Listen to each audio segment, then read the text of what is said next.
बुद्ध जयंती के अवसर पर उपस्थित भिक्खु भिक्खुनी संघ मैं उनको वंदन करता हूँ। उपासक उपासिकाओं के प्रति मंगल मैत्री करता हूँ।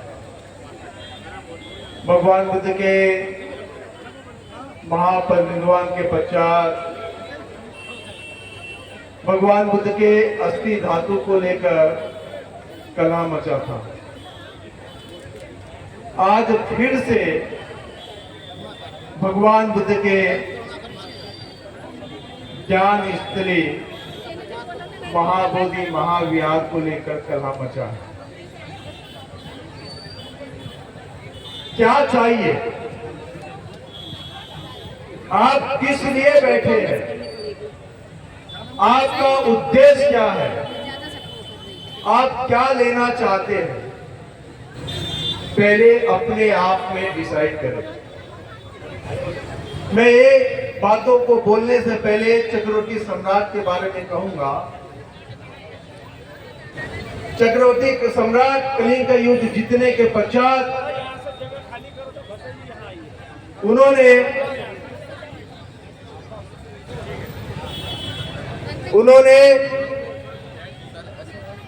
84,000 स्तूप बनाए। उन 84,000 स्तूप में महाबोधि महाविहार उसमें से एक है। लेकिन वो अपने गुरु मोगली पुत्र तीस को कहते हैं कि मेरा बुद्ध धर्म में कितना बड़ा योगदान है। तो उनके गुरु कहते कि आपका बुद्ध धर्म में कोई योगदान नहीं है। वो चक्रवर्ती सम्राट थे।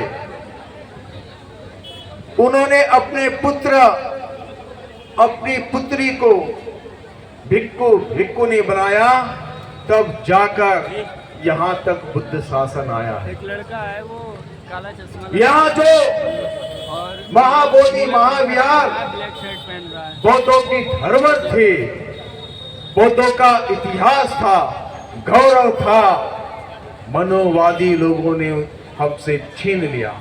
क्यों छीना? ना यही का है। अगर आपके भीतर में आधार कार्ड मांग लो। अगर बुद्ध धर्म नहीं होगा तो आपकी धरोहर को बार बार छीना जाएगा, बार बार छीना जाएगा। ज्यादा लब में नहीं। अगर बुद्ध धर्म को बचाना होगा तो आपके भीतर में बुद्ध धर्म होना चाहिए। जब आपके भीतर में बुद्ध धर्म होगा तो आपके हलक में हाथ डाल के कोई बुद्ध धर्म को निकाल नहीं सकता है। तो आज बुद्ध जयंती के अवसर पर हमने भावना करना था कि बुद्ध धर्म से हमें क्या मिला और हम क्या लेना चाहते हैं। हमें बुद्ध धर्म से 3 बातों को विशेषता लेना चाहिए। एक, हमने सोचना चाहिए कि बाबा साहब अम्बेडकर ने हमें बुद्ध धर्म दिया तो बुद्ध धर्म से हमें शील पालन करने का शील मिला। दूसरा, दान करने की पारमिता मिली। तीसरा, भावना मिला, समाधि मिली। ये भावना आपने अपने भीतर में जगाया क्या? अभी एक एक से पूछा जाए तो ये बात नहीं कही जाएगी। ये बात को सोचिए। आप महाबोधि महाविहार आपको दे भी देंगे, लेकिन महाबोधि महाविहार को आप रखकर क्या करेंगे ये बताइए। आप उसे कैसे संजोएंगे? आप उसे कैसे संभालेंगे? ये धरोहर बनती रहेगी, बिगड़ते रहेगी, लेकिन धरोहर को अगर संभालना होगा, इतिहास को बचाना होगा तो अपने भीतर में बुद्ध धर्म को डालना होगा। अरे ये इतिहास और धरोहर को बचाने की लड़ाई है, संस्कृति को बचाने की लड़ाई है। इतिहास बचेगा, धरोहर बचेगी, संस्कृति बचेगी, तब जाकर आप अपने आने वाले पीढ़ी, अपने बच्चों को बुद्ध धर्म दे सकते हैं। वो लड़ाई है, हमारी आपसी कोई लड़ाई नहीं है। अगर कोई बोलता होगा कि भिक्खु आपस में लड़ते होंगे, भिक्खु आपस में लड़ नहीं रहे। जो भी बात हो रही है बताइए कि जितनी भी बात हो रही है 1949 एक्ट रद्द करने की बात हो रही कि नहीं हो रही? हर एक व्यक्ति वो उनका यही मत है कि 1949 एक्ट रद्द हो, पूर्णतः बौद्धों को न्याय मिले, बौद्धों को महाबोधि विहार सौंप दे, यही लड़ाई है। अगर इसके विपरीत कोई दूसरा बोलता होगा तो हम मान सकते कि दो गुट निर्माण हो गए। यहाँ कहाँ दो गुट निर्माण हुआ? मांग तो एक ही है और सभी लोग मिलकर मांग रहे हैं। पूरे देश में आंदोलित हो गया, पूरा विश्व आंदोलित हो गया है, सबकी आवाज उठ रही है। तो ये मामला महाबोधि महार, आज बुद्ध जयंती है, ये धरती है, ये मार की जगह है। सिद्धार्थ गौतम बुद्ध ने यहाँ अपने भीतर उठने वाले मार को नष्ट कर ज्ञान को प्राप्त किया। अब हम सब मार से ग्रसित हो रहे, ये वो धरती है। हमारे भीतर में मार पैदा हो रहा है, ये धरती या लोभ पैदा हो रहा है, या द्वेष पैदा हो रहा है, या अहंकार पैदा हो रहा है, या क्रोध पैदा हो रहा है, ये सब बाहर आके दिखाई दे रहा है। सिद्धार्थ गौतम बुद्ध ने इस धरती से उसी को जीता। हमें जीतना है। अगर हमारे भीतर में क्रोध पैदा होता होगा, द्वेष पैदा होता होगा, मोह पैदा होता होगा, लोभ पैदा होता होगा, तो ये धरती कहती है कि उसे नष्ट करना है, उसे मिटाना है, बुद्ध बनना है। ये धरती की खासियत है। ये धरती की खासियत है कि हर व्यक्ति के भीतर में ये पैदा हो रहा है। संयमित बनो, कारुणिक बनो, दयावान बनो। अगर दुनिया के लोग आपसे आकर ये पूछे कि आप बौद्ध हो तो आप क्या कहोगे? आप तो मुख बधिर हो जाओगे, आपके जबान से निकल नहीं पाएगा कि हम कैसे बौद्ध, बताइए। दुनिया के लोग वही बात बोलते हैं कि बुद्ध धर्म से हमें 3 बातें मिली है। एक शील मिला है, दूसरी दान करने की पारमिता मिला है, और तीसरी भावना समाधि मिला। आप बोल सकते हैं?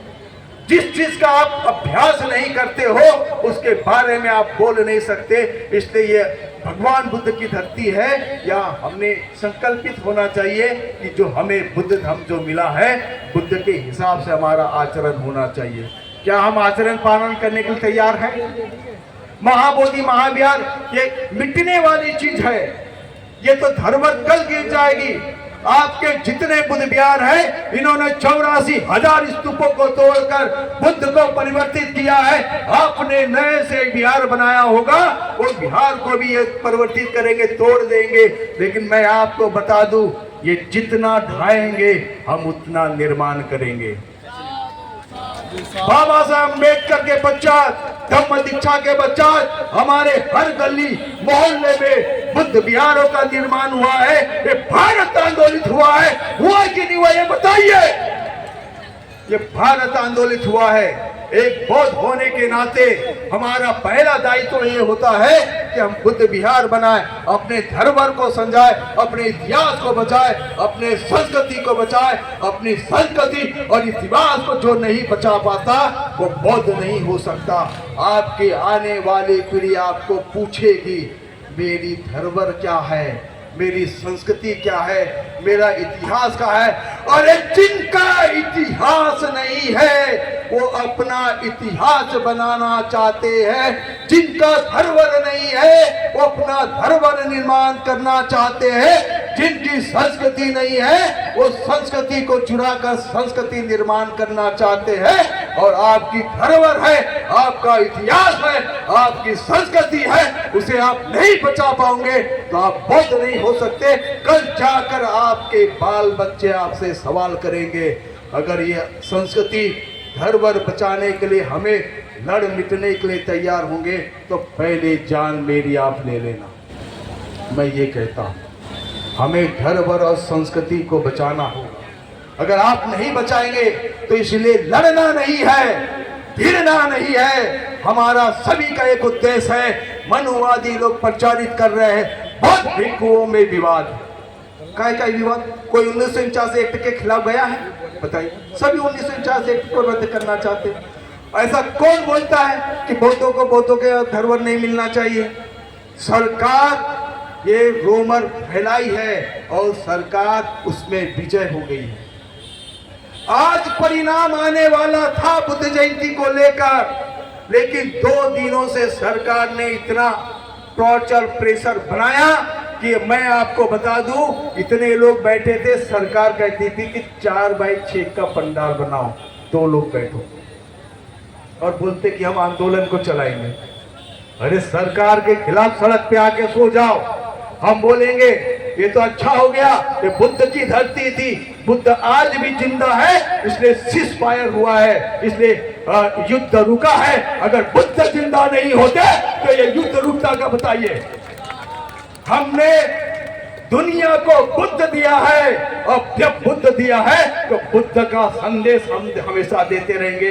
इस मंच से हो या किसी भी मंच से हो, हम हमेशा बुद्ध का संदेश देते रहेंगे। करुणा, मैत्री, दया, शील, समाधि, प्रज्ञा, ये सारा कुछ इसके ऊपर ही हमने बात करना था। लेकिन आज हमें इन लोगों ने कहां लाकर खड़ा किया है। हमें ये बात को सोचना चाहिए, हमें शील की चर्चा करनी थी, समाधि की चर्चा करनी थी, प्रज्ञा की चर्चा करनी थी, लेकिन उन्होंने हमें उलझा के रख दिया है कि आप शील, समाधि, प्रज्ञा की चर्चा ना करें।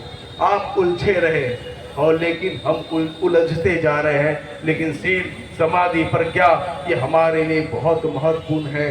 ये चीज, ये धरोहर है, यहाँ उत्पन्न हो रहा है, उसे रोकिए, ज्ञान प्राप्त किए।